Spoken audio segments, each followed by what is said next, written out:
they are welcome. So today, wait for another distinguished speaker.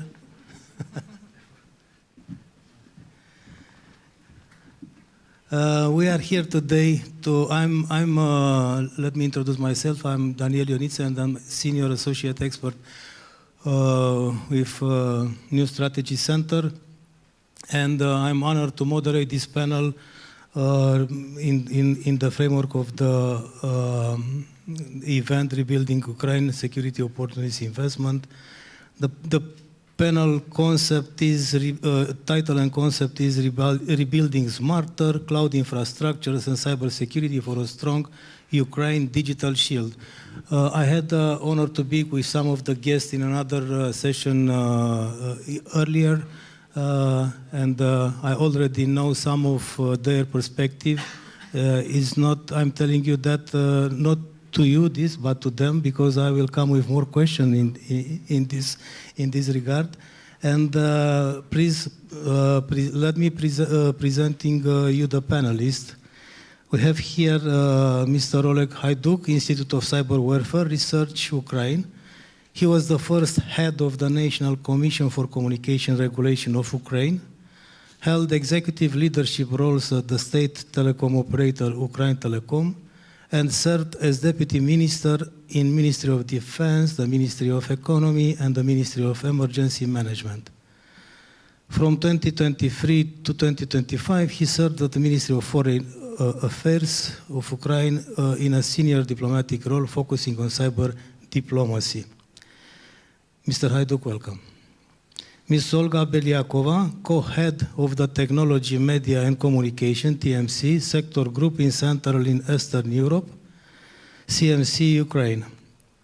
Ms. Olga BELYAKOVA advises clients on legal issues in relation to the processing and protection of personal data, including with the help of cloud-based technology. Ms. Olga, welcome.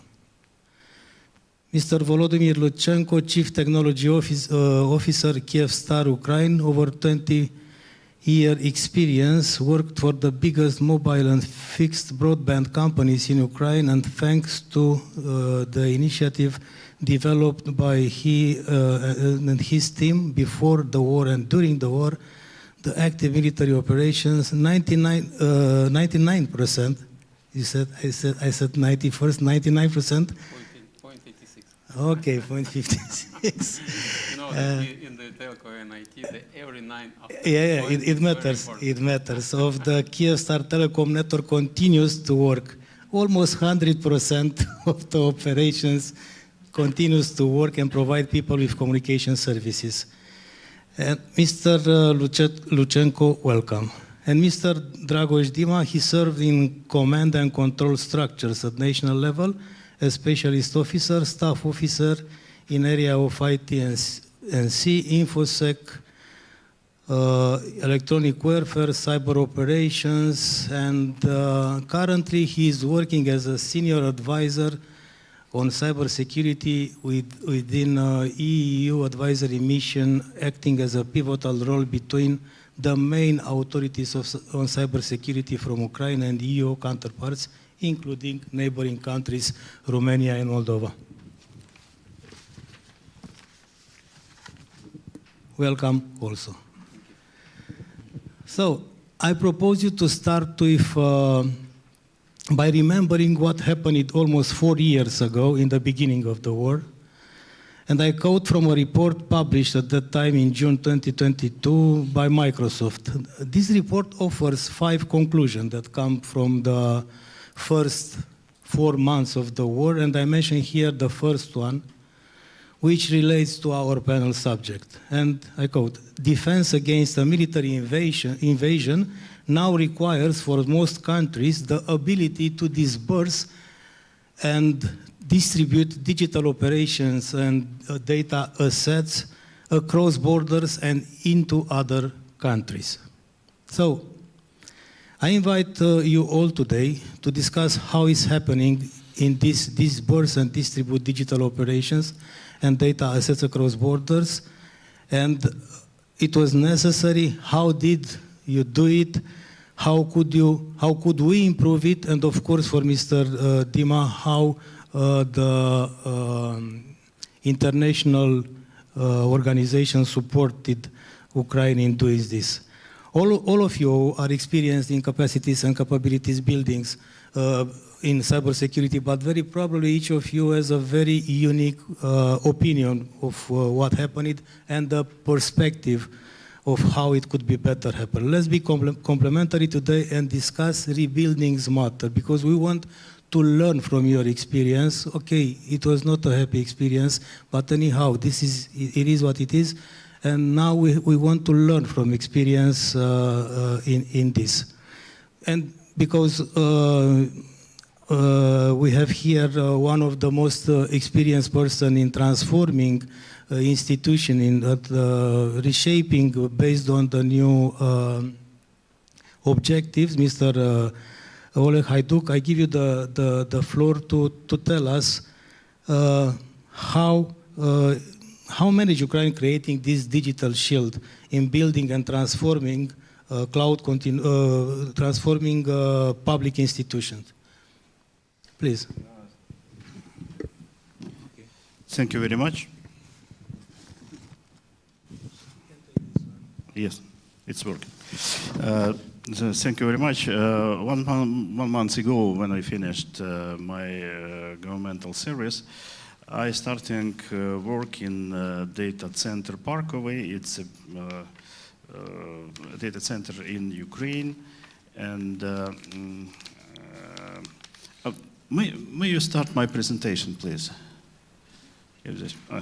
Thank you very much. As advisor and artificial intelligence and innovation. Next slide, please. Can you switch? Oh, thank you very much. In this slide, what we actually do from 2022. That is, the first is emergency evacuation data to public cloud and to data centers in the European Union. This was not about strategy, it was about survival, moving critical systems away from missile and kinetic attacks. Then we started to build a hybrid digital shield, a mix of sovereign Ukrainian data centers with cross-border reserves. Part of the services runs in Ukraine, part has geographically remote copies. In parallel, we strengthened the data protection ecosystem, added extra cybersecurity services, monitoring and backup protection. The next step was to create a container platform based on Red Hat OpenShift. This helped us move and scale services between different environments much faster. The timeline at the both shows is evolution. 22 is survive, 23 stabilize, 24, 25 build a resilient, well-managed infrastructure.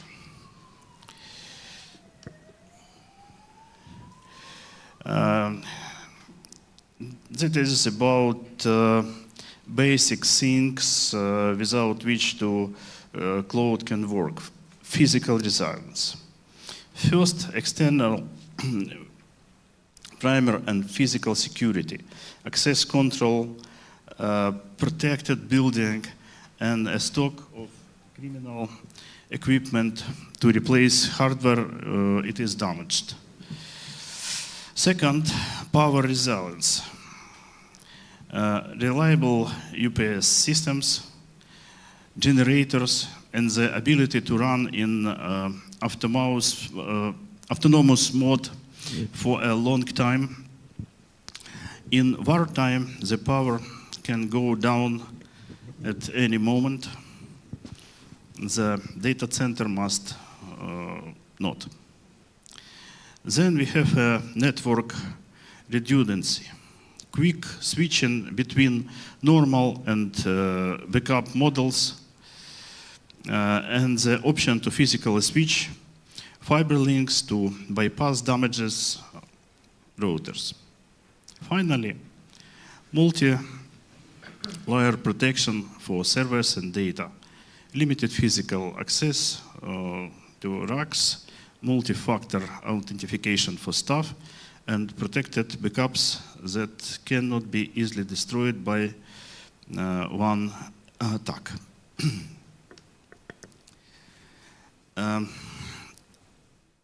I focus on what really working in the cyber side.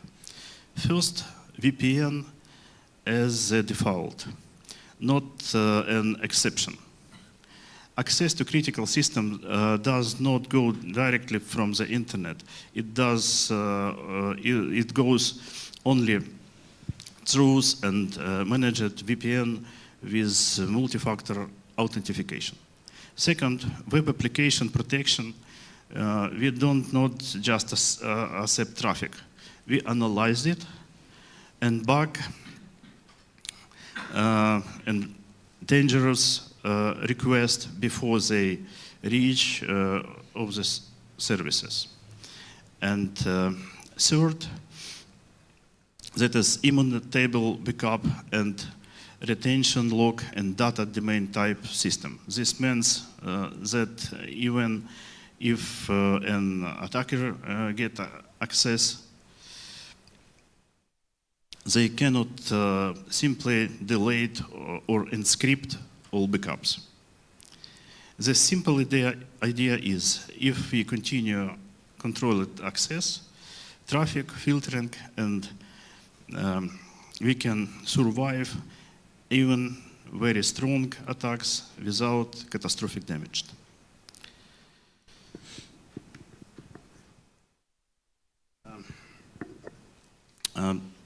We moved from one data center to a whole ecosystem.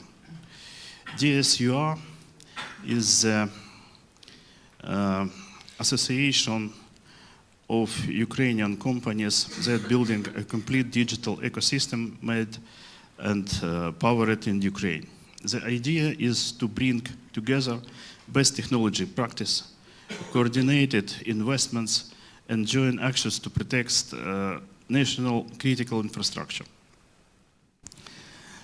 It is not only about hardware or one cloud. It is about digital sovereignty. Key services, data and skills should stay under Ukrainian jurisdictions, but still be integrated with international partners. For the state and for business, this means you work not just with a single provider, but with ecosystem that can support you in a crisis and help build long-term resilience. And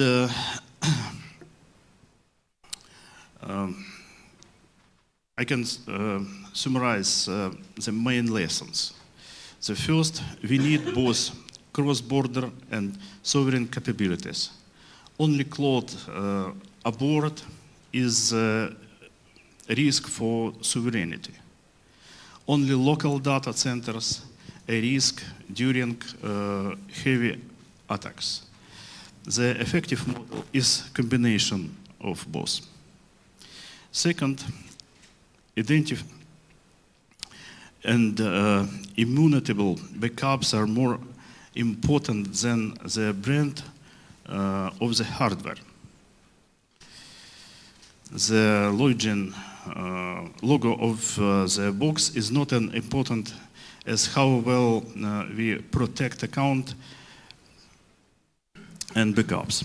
And the third, we need alliances like DSUA, not only individual platforms. The war showed that no one survives alone. We need agreements, joint plans, and trust between key players. And thank you for your attention. Thank you very much for your presentation. It's maybe in the session of question and answer we will detail it. I mean, of course, it is important to work together. Maybe you might have to ask some very specific example how deal in case of major attack and how this work in case of major attack. How did you notice that it would be better to act in this common effort? And now I would kindly ask Mr. DIMA to tell us what role played international advisory missions in this strengthening Ukraine's digital governance, certification system, and cyber incident response capabilities, individually or besides other countries. By your knowledge, can you tell us about the main implemented project activities of EU mission, advisory mission in Ukraine, please? Okay. Can you hear me? Okay. Yeah. Thank you, Daniel, for your warm introduction. Good afternoon, everyone. My name is Dragoș DIMA. As Daniel mentioned, I was deployed and commissioned in Ukrainian, and I'm a senior advisor on cybersecurity with an European Union advisory mission. I was deployed in the first year of the full invasion of Ukraine from December 2022, and today I'm still there, and I'm struggling together with Ukrainian counterparts to support and assist in reforming the main actor on cybersecurity from Ukraine. We are working together. My position acting as a pivot role between the European Union Advisory Mission and the European Union entity, body, and agency, including here neighboring the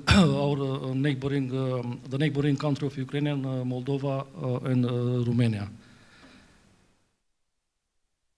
In this respect, I'd like just to underline the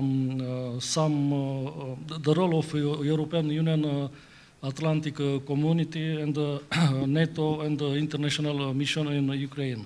When we speak about Ukraine, we must recognize one reality. The digital transformation, the cybersecurity field alongside with hybrid conflict is not a moment. It is a persistent environment. The adversary started to deploy cyber pressure, cyber reconnaissance, cyber sabotage, cyber espionage, cognitive operation, manipulation, and kinetic action simultaneously since 2014, the Russian Federation occupied Crimea. Ukrainian experience gives us a blueprint. In such an environment, Euro-Atlantic Organization and the international mission, along with the capacity building program under CSDP mission, the abbreviation is coming from Common Security Defense Policy, have three strategic roles. First, capacity enabling. External missions are most effective when they help Ukraine strengthen its own digital governance, its trust services, its certification systems, and its national cyber incident response framework. This means that training national and sectoral first-line responder and defender teams in a collective and cooperative framework, embedding advisor and practitioner inside the ministry and the institution, and offering mentorship that leaves behind the playbook, doctrine, and institutional memory, not just hardware and software. The second, interoperability integration. Resilience is not only national, it must function across border. Assistance must ensure Ukrainian system align with Euro-Atlantic standards so that incident reports, telemetry, and command structure are interoperable and redundant. This includes alignment with the European Union main directive and legislation, special communication and protocol exchange, threat intelligence community, harmonized decision-making frameworks through strategic communication channels, and crisis management networks and platform. The third, public-private mobilization. Much of the critical infrastructure in Ukraine, as everywhere, is owned and operated by the private sector. Euro-Atlantic community should therefore act as a trust brokers, connecting Ukraine with a leading technology company, assuring continuity of cloud services, enabling emergency telecom capacity, and creating legal frameworks that allow private actors to support Ukraine quickly, safely, and sustainable in the transition from the digital state to the agentic state, especially in the context of current war when Ukraine faces unprecedented challenge and threats. The core principle is very simple. International support must empower Ukrainian institutions to lead their own defense and recovery in shielding the eastern flank of Europe and consolidate the cyber protection of the critical infrastructure, including here the maritime sector in the Black Sea region. To conclude, cyber influence and asymmetric hybrid conflict is continuous, unpredictable, and very volatile. Resilience must be systemic throughout regional cooperation, and interoperability. Critical command and control systems make the difference between surviving a large attack and withstanding through an island approach or disconnected, unpredictable, fluid, and very dynamic informational environment and cyberspace domain in our digital area. So, from the Euro-Atlantic perspective, we must, what should we do right now? First, stop thinking only in NATO approach or only in default United States rescue. I invite to read and review the new national security strategy of United States. Build a real European defense capability at scale. Invest in a defense industrial base that is fast, modular, and replenishable. Create a unified strategic voice, not 27 fragmented ones. Lead the diplomatic table, including cyber diplomacy, on Ukraine future. Threat cybersecurity, resilience, security, and counterintelligence as existential, not optional. Our responsibility is to turn this blueprint from Ukraine into sustained capability, but not only for Ukraine, but for the entire Euro-Atlantic community. Thank you for your attention. If you have some question, I'm here. Thank you so much. Thank you very much for your presentation, Mr. DIMA. Also, maybe in the question and answer session, you can take one project, one implemented by the EU, and detail it exactly from the beginning to the end, to the service provided. You mentioned the data center in our previous, if it's possible, to give us detail related to this. In fact, we don't have some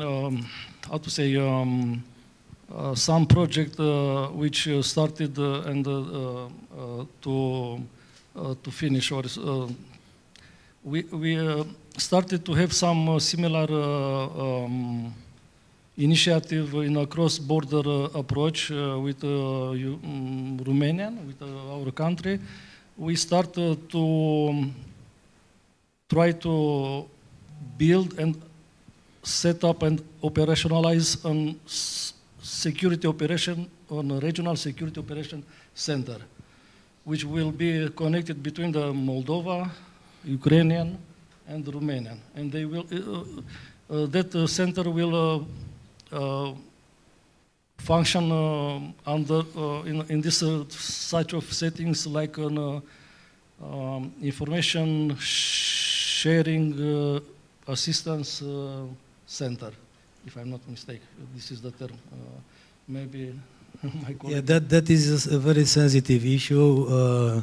Information sharing. Yes, we discussed about this. Yeah, yes, maybe this we have a lot of things to do and steps to start working together on and to see how we can start to collaborate and how we can share situational awareness about this type of cyber attacks, disinformation activity, but we will have a lot of things to do in this regard, because we need to see how we should cooperate and to separate the type of information. We need to classify this kind of information to be able to share in real time this kind of information for the regional first responder in this context. Yeah, unfortunately, sometimes what the reason or the stages, the process you mentioned here, sometimes make the data exchange or information exchange to be not in real time, to not make it like intelligence, actionable intelligence, but to be exchange of statistics, exchange of, and sometimes it's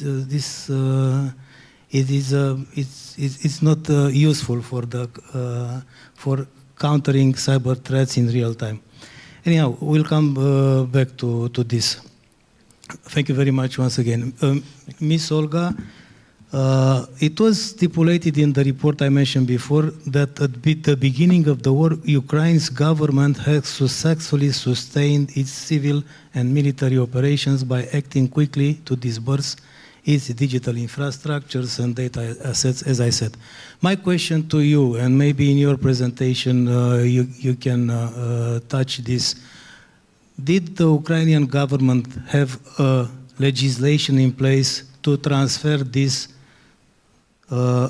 data across border data assets? You know what I mean? I mean, it happened. It was wartime. It was a crisis situation. It is more than a crisis situation. But my question to you is to help us, the others, to better act and not to react in this matter, and to be prepared in case something bad is happening with this burst and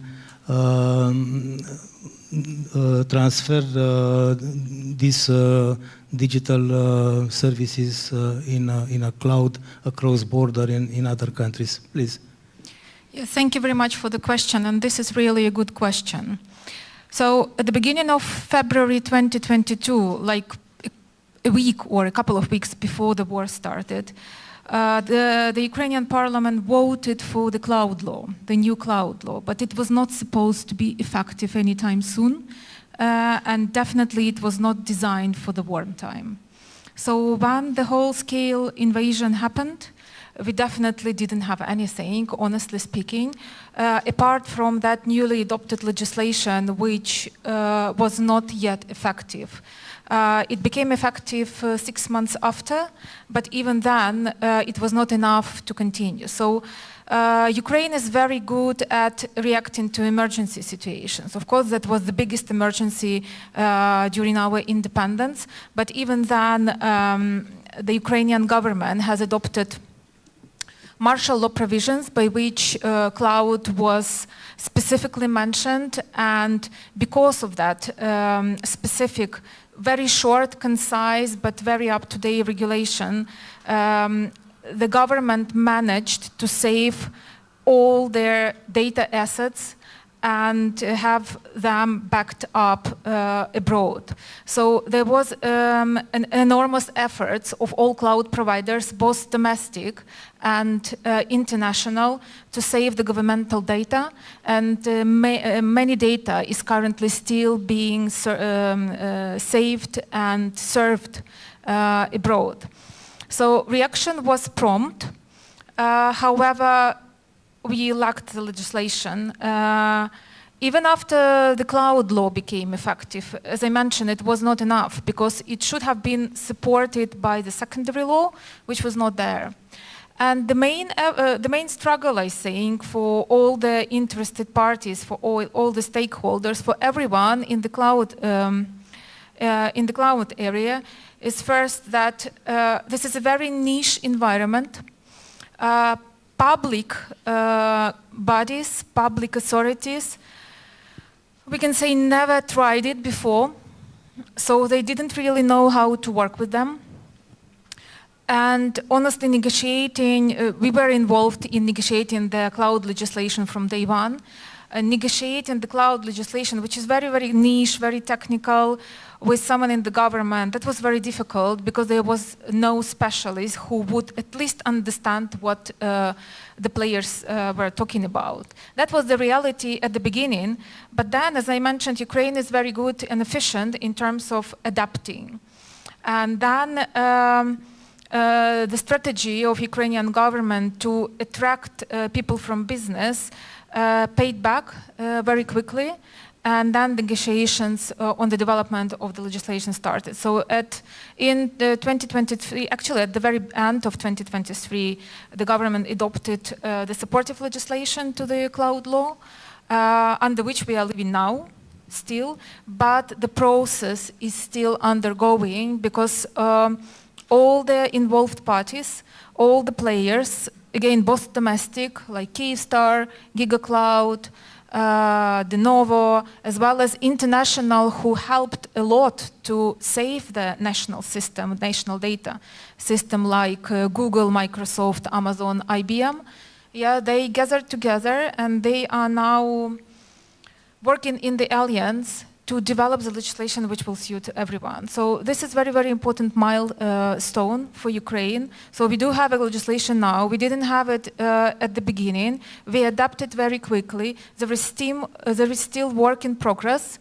Of course, there are still problems there, but at least it's still working. So those martial law provisions work. The new law works. We are adapting and adjusting to the new realities.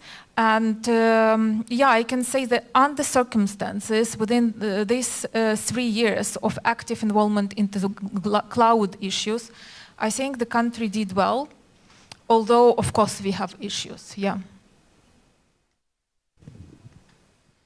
Thank you very much. I'm asking you, and I stay with this subject because it's important. You said that your government adapted. And but I think that it cannot be a strategic surprise by now for other countries, and maybe because it happened in your case, and we should learn from this. And that's why I ask you more: what kind of legal and contractual framework can ensure this trusted data storage cross-border cloud operations? And maybe that will be also in connection with the EU advisory mission. Maybe it is a future project to build such kind of framework to have in place enough storage for this cloud migration in case of something is happening for EU member states. We'll come back to this. Thank you very much. Mr. Volodymyr LUTCHENKO, in Ukraine, your company faced huge technical challenges starting from the beginning of the war. Massive migration inside and outside of Ukraine with end users of your services, destroyed infrastructures, blackouts, cyber threats, and still your company operations remained available, almost 100%. Can you share with us how did you manage to do this from a technical perspective, from a management perspective also, please?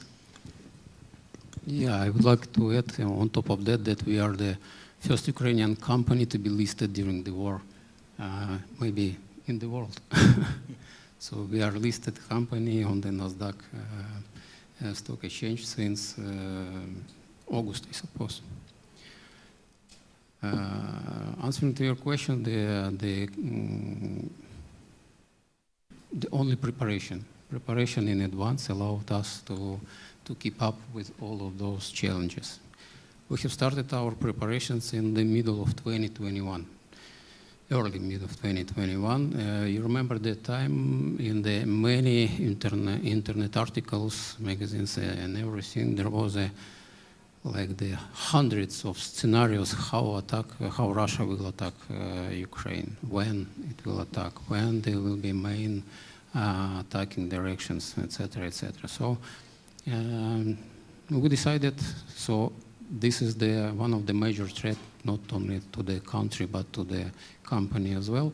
So we have decided that we have to be prepared for that, and in scope of anti-crisis committee, which run periodically, regularly in the company, we have started preparation. What kind of preparations? We developed, based on those scenarios, several cases which we thought that would be most possible scenarios, and we have run internal audit for each and every function, not only the network, but for HR, for finance, for IT, for technology, and for each and every function we come up with the, let's say, the action plan, what to do in case the war started, and that saved us from the chaotic moment when the war started. Just for understanding what kind of scenarios we have considered, one of the main scenarios that was exactly built, published in the Bild magazine, exactly how it happened, but as alternative scenario we have considered the missile attacks on the nuclear station, for example, and how to react in this case. That was one of the possible scenarios we considered. We had the prepared plan for employees, how to evacuate the people. We had the prepared plan for the network, how to strengthen every network layer, starting from the radio access and ending with the core network and all the cloud infrastructures.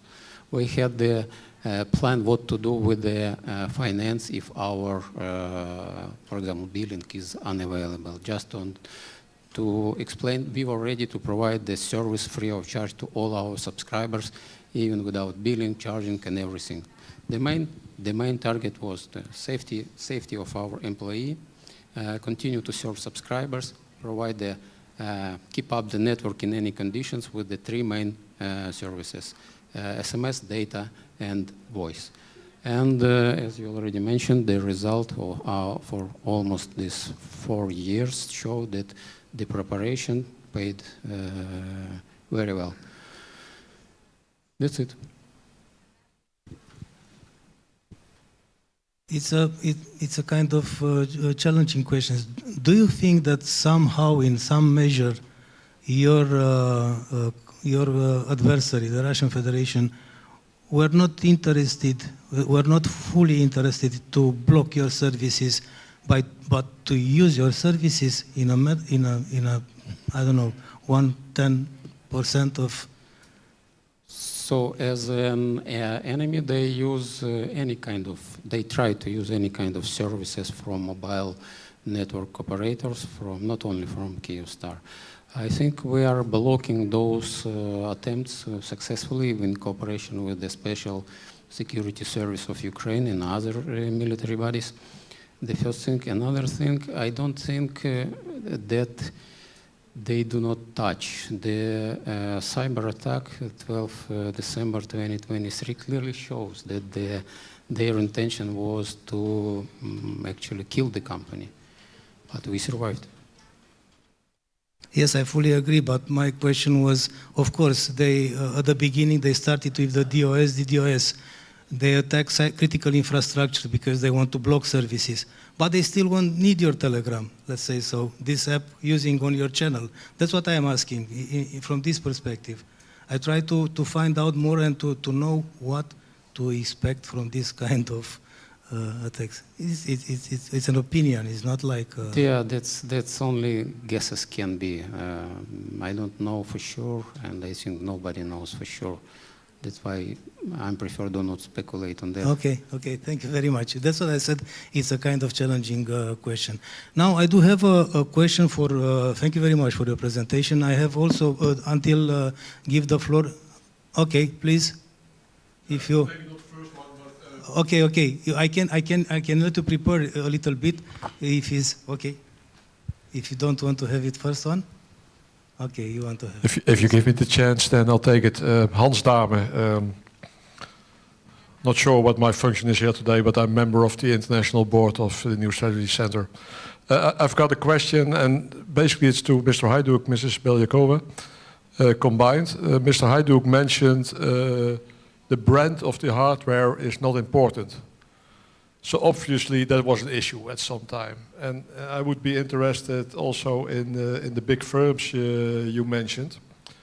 Microsoft, Amazon, the cloud providers, they do have proprietary software, and that leads to my question: how important is it to have open standards if you want to save your data, make sure that your business keeps on running? And are these open standards mentioned in the legislation in Ukraine at the moment? Thank you for the question. From beginning of 2022, big datas and sometimes filling datas from Ukraine moved to aboard data centers in the European Union, and like Azure, like Amazon, and so on. And our legislation have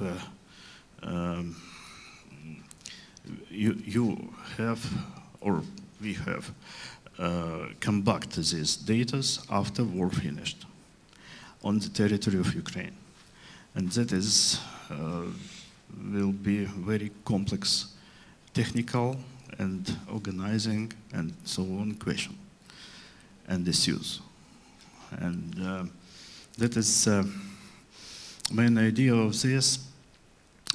Give a possibility to state have more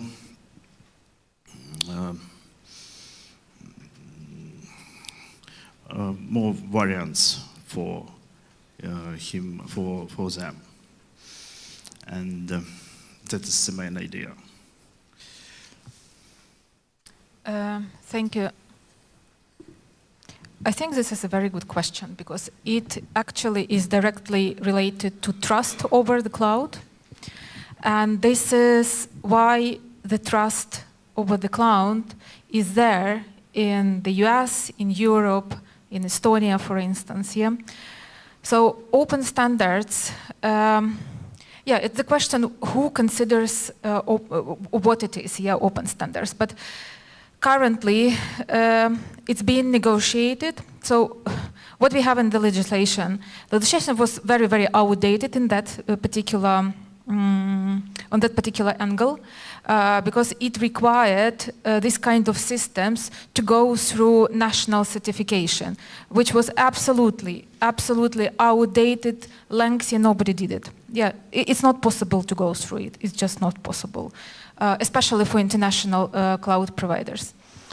Currently, it's been liberalized.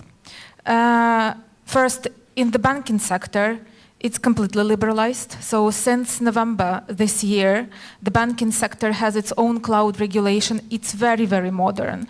It's very, very advanced, and it's not relaxed, and deregulated, but it's very smart, I would say. And actually, I can say personally, we are very proud of how National Bank of Ukraine dealt with that.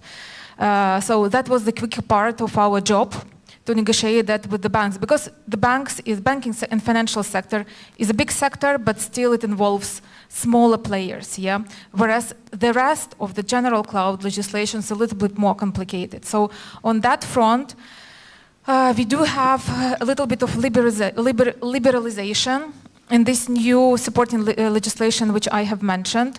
For the public sector, the public authorities are allowed to attract and to store their data in the cloud abroad. This is both under martial law and under cloud law. But what is being negotiated right now, literally right now, is that ISO certificate will be completely and directly recognized as a confirmation of the international standards. And that's what we were fighting for. And this is much easier to achieve than going through this local certification. So, and we think it will be there very, very quickly. It's just we are now at the stage of, because it's martial law, yeah, and it's, you never know what will happen tomorrow. I think that for the public sector, it's very important to distinguish what data can be sent abroad and what should stay. Definitely state secrecy, as in every country, will stay in the country. But amongst all other data, there are still some discussions what is allowed to be sent abroad or to be left abroad post-war, and what needs to be migrated back. So this is a good question, but ISO certificates and the recognition of international standards should soon be there in the legislation directly. Thank you. Thank you very much for your question, and thank you very much for your answer too. If someone has another question, until then, if you have, I do have a common question to you. In these 4 years, it is possible. It is a presumption. I cannot say for sure. I'm asking you, but I presume that it's possible this balance between state involvement in monitoring, controlling internet networks, data, to be stronger than in being wartime, to be stronger than in peacetime. Have you noticed this? And we are here to discuss, hopefully, for reconstructing smarter Ukraine, and to learn from you and to see what your plan is. What do you think? It is this balance, it is a balance, or is this balance, this involvement of the state in the network? Each of you, with your perspective, of course, is different. Mr. HAIDUK, as a former top position in government institution, Ms. Olga in private company, Mr. DIMA, if you have some advisory position in this, and of course notice, and of course Volodymyr also, if you want to touch this. But the question is to all of you, because it is wartime, state it is entitled to defend. But business is business, personal data still remain personal data, and that's what I'm asking you. Please, who wants to start with? Yeah, actually I can comment directly about the cooperation. Cooperation, as of now, to me, it's on incredible level compared to the before wartime. And from the telco sector, I can just give an example how we cooperate with the Ministry of Digital Transformation. That is, let's say, the win-win cooperation. Very professional team, technologically advanced, and their approach is not to block or regulate on a strong way, but to support. That kind of cooperation I would love to see with all kind of government bodies. Yeah, my question was, it is often said that cooperation between state and private, it's unidirectionally, because state asks for information and give nothing back. That's why I'm asking you, because I'm supportive with this, I like this, but I'm asking your point of view in this. Please, Mr. HAIDUK, if you want to. Yeah, you know, that is, thank you for the question. It's very interesting, because in the wartime, maybe the many people's feeling responsibility, some more responsibilities than in peacetime, and also that's connected to people who dealing with IT sector, information and telecommunication sector. But the governmental sector use the legislation, and only when in law we have this opportunity, we can use it. If not, we cannot use. But in wartime, sometimes we have decisions that is incredible in peacetime. For example, to move very big data to from territory of Ukraine, but that was very important, and also that was a problem. We have data's never be moved. That is secret data and some kind of very feeling, but the another dates must be come back to and locate in Ukraine, in Ukrainian data centers, in Ukrainian under responsibility of Ukrainian people. And our digital alliance of digital sovereignty now include data center PARKOVYI, data center GigaCloud, and data center Denovo. That is three big data centers in Ukraine. And I think we can do much more than each alone. Thank you. Thank you. Ms. Olga, please. First of all, I would second to what Volodymyr has mentioned, that MinDigit is an amazing ministry comparing to many others. Well, maybe because I work mostly with the Ministry of Digitalization, but generally all the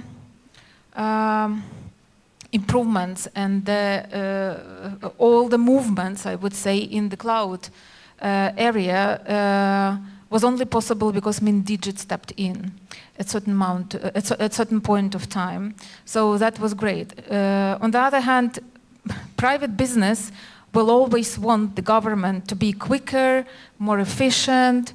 Yeah, but we need to remember that Ukraine currently has a different agenda, and it's like defense is on the priority of the agenda, but at the same time, cloud is no longer a money-saving tool, but also a defense tool, at least for Ukraine, because certain data, a big amount of data was saved because of the cloud.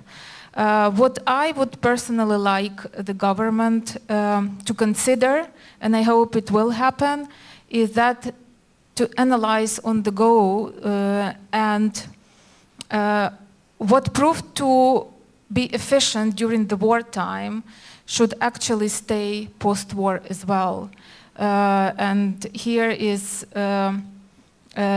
storing data outside of Ukraine proved to be very efficient, either as a main tool or as a backup tool, but still it should remain. Yeah, we just need to differentiate data which should stay in the country and which is allowed to be saved outside the country. So, but otherwise, I think under circumstances, Ministry of Digitalization does a great job, in my opinion. Thank you very much. Very interesting position. Even it was developed in during the wartime. If it's good, keep it and use it. Okay, not let's forget about this bad experience and try to reinvent the wheel. Thank you very much. If you have any other questions, if not, thank you very much for your participation. I hope to see next year or in this format, because this is the second year when we organize this Reconstructing Ukraine, and to discuss more intensive about real reconstructing Ukraine. Thank you very much for your presence here, and thank you very much for your attention.